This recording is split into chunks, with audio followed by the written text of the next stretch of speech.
What's going on? It's Nav Sultan. This is Sultanic Thoughts, and today I want to make a video about what I believe is probably the most important and neglected part of the human body, and that is your nervous system. And I came across nervous system breakthroughs in the last couple of months, and it really makes sense now that I've taken the time to read books about it and implement what I've learned. And I want to get to the core of what I believe makes it so important. And this is going to be a series. I'm going to make follow-up videos because this thing is so important and complex that I can't put it all into a video without overwhelming you. So the main thing about your nervous system that you want to accept, understand, and learn is that a lot of your decision making, a lot of basically the outcomes of your life revolve around your nervous system and what makes your nervous system feel safe and familiar. So, if you grow up in a chaotic environment, for example, you have a chaotic nervous system, right? So being around peace seems, foreign, seems weird. It actually can create anxiety within you because your nervous system is like, it's so habitually wired to the chaoticness that when it starts to experience some kind of peace, or, when things start going good in your life, you know what I mean? You'll start to think that, oh, everything's going so good, something bad must happen now. You know what I mean? You're kind of expecting the worst. And that expectation, it has nothing to do with you being smart and you having a strong intuition or nothing like that. It has to do with the fact that your nervous system pretty much panics when things are going smoothly. And what it is about it is that your nervous system is responsible for the triggering of emotions. And people think that thoughts create emotions, and they can, but what you have to really understand is that emotions seed thousands of thoughts, right? When you're feeling happy, that happiness creates thousands of happy thoughts. When you're feeling fearful, anxious, and scared, that feeling creates, a lot of anxious and scared thoughts. And your nervous system spreads throughout your body, but you have a primary nervous system, right, around your chest, around your stomach, and that is pretty much welded and fused with the central line that goes straight to your brain. So they work kind of hand to hand. And you really want to understand that your nervous system goes through 3 stages. There's a relaxed state, mindful state. So, this feeling is anytime you feel relaxed, anytime you're feeling good, right? If you're stressed out at work and you go on a vacation, that sensation that you get on the beach after being so stressed out, that's what I would call they call it the vagal state. So this is like a state where everything is good and you're really in tune with kind of your surroundings. The second state is more of like a fight or flight, anxious state, right? And a lot of people are operating in this state. I call me a conspiracy theorist, but I truly believe that the people that kind of run the world, they want to keep you in this state and the state that I'm about to talk about. And this is more of an anxious, stress state. In this state, your breathing is kind of restricted. You're not able to get those deep breaths. You know what I mean? Your breath kind of stops up here in your chest, and you're never able to really breathe into your stomach like you are when you're in the relaxed state. When you're in the relaxed state, you can really breathe into your stomach. And if you get super relaxed, you can actually breathe into your groin area. And why that happens is because, like I told you, the nervous system is wrapped around this area. When this area is relaxed, the breath can actually get drawn in. You know what I'm trying to say? When this area, the tighter this area is, the more shallow your breathing is, because it's tension, right? And then, the third state is what they call the dosal state, DOSAL. And this is pretty much the state of apathy. This is pretty much a state where most of the world kind of is after work. They lie on their bed and they just mindlessly scroll, mindlessly swipe. They're pretty much numb. You know, when when a human is too much in that middle state, the sympathetic state, where they're anxious and they're stressed out, they kind of eventually, just to not basically have a nervous breakdown, will isolate into that numbness state, that numb state. And you go through life and you look at people at the shopping mall in the Western world, and they're in that state. Like, you look in their eyes, they got nothing going on. They're pretty much dead inside, and they're not living in that first state at all. And people in the Western world, I notice, or people that are just caught up in the 9 to 5, people that aren't really living a life of purpose. You know what I'm trying to say? They don't have any kind of real love in their life, whether it's a love through work, love through art, love through creation, love through family, children, relationships. It's easy for them to get pulled into these other levels. And you really want to sit down, map out these 3 states that I talked about, and start keeping track throughout the week of what brings you into this state, what brings you into the middle state, what brings you into that numb state. For me personally, hardcore exercise, 20 minutes hitting the Muay Thai pads, training really hard, intense sex, creating videos, even though I've been absent for a while. That's all changing, by the way. What else? Steam rooms, sauna, spas. All these things keep me in that first state, that relaxed state, that sense of purpose, that sense of everything is working out for me, that sense of I can really breathe into my stomach, because this area of my body, the nervous system area in my body, is not so contracted. It's not so wrapped around and basically suffocating the life force within the center of my body. And you want to figure out what keeps you in that state. Really, really make a note of that. And then figure out what triggers you into the middle state, that stress state, that anxious state. It might be bills. It might be whenever you look at your bank account. It's going to be certain friends. It's going to be certain family members. It's going to be certain applications on your phone. It's going to be certain content that you're consuming, right? It's going to pull you into that anxious state. The news, people that are out here consuming the news all day, every day. The news is designed to keep you in that middle state, that fight or flight survival mode, high tension, can't think about nothing state. And then you also want to kind of keep track of what keeps you in that third state, that numb state, what draws you into it. The numb state is a depressive state. If you're sitting there, some of you guys are thinking about exes for 1 year now, those old thoughts being nostalgic, they pull you in that numbness, that docile state, that, coming home from work and understanding that your work is shit and you need to do something about your job, you need to do something about your situation, but that might create the anxiousness in you.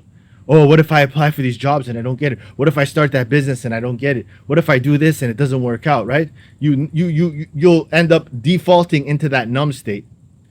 But that is actually the lowest kind of frequency. You really don't want to be in that state. That's kind of apathy. That's kind of how you kind of wake up, in August and you're like, oh man, 8 months are gone. What happened these 8 months? What did I do? You want to keep track of what pulls you into these states. And you want to start eliminating them, right? Because what you notice is that if you can just focus on the things that keep you in that first state, that state of abundance, that state of relaxation, that state of optimism, right? And when you get in those states, you actually want to use those as an opportunity to reprogram and rewire your nervous system, right? When you're feeling kind of successful and wealthy, that's kind of when you want to close your eyes and really hammer in those affirmations. Because what you want to do is that if you've been in a slump, if you've been kind of living life on autopilot, if you've been kind of caught up, if you're in your life, you've been getting caught up, for example, with, limiting beliefs or whatnot, these limiting beliefs have kind of become like a home in your nervous system. They become a default. a default emotion that you kind of naturally fall into. And the whole purpose of these exercises is to rewire your actual nervous system. So home feels like the relaxation, the abundance, the optimism, the everything is working out for me, everything's going my way kind of state. Because the way the world is designed and the way 90% of the people are designed, it's never to be in that state. You can even you'll even notice this with women too. I noticed this once I started really learning the nervous system and how it operates. I realized how easy it was to get women kind of addicted to me, right? Because a lot of women, a lot of people in general, they grow up in chaotic households because parents don't know any better. Parents are just flawed like we are, you know? So in those households, things are chaotic, right? And you see girls all the time, they cheat on good men. Why do they cheat on good men? Because the nervous system is getting, irritated and agitated about how simple and stable and boring a relationship might be. So they go gravitate to the bad boy. What does the bad boy bring? The bad boy brings uncertainty, chaos, right? Amongst other things.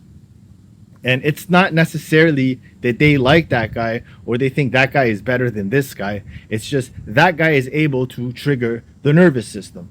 And with women, I noticed this especially, is that if I am able to create some kind of push and pull dynamic where I'm able to make the girl anxious about how I feel about her, you know what I'm trying to say? Feed it a little bit and then pull it back. This behavior of her nervous system going into fight or flight anxiousness, into withdrawal docile, like, oh, he doesn't care about me, back into anxiousness, which, oh, maybe he does care about me. You do this 2 or 3 times, these broken women start to associate you with love. They start associating. You ever see these dumb bitches all the time? They'll be like, I don't know, there's just something about him. And it's a guy that you know he's useless, he's waste, he's scumbag. But this girl is so fixated on him. She's not fixated on that guy.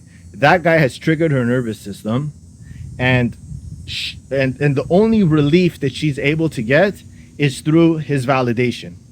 And unconsciously, the guy this happens to guys too. Guys chase toxic girls all the time. It's the same dynamic.